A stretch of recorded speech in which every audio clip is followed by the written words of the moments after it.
Nella magica cornice della Corte Bentivoglio a Giacciano, sabato 16 giugno, si sono diffuse le note dei più conosciuti brani di Mozart, Rossini, Bellini e Verdi.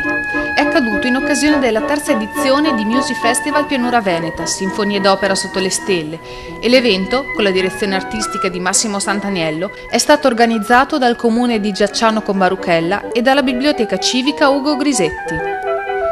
La Corte della Villa, di proprietà della famiglia Milan, ha ospitato numerosi spettatori, la cui presenza è stata favorita dalla calda serata. Alla fine del concerto del quintetto di fiati dell'Orchestra Filarmonica Veneta, i presenti hanno potuto anche degustare i vini d'Arcole.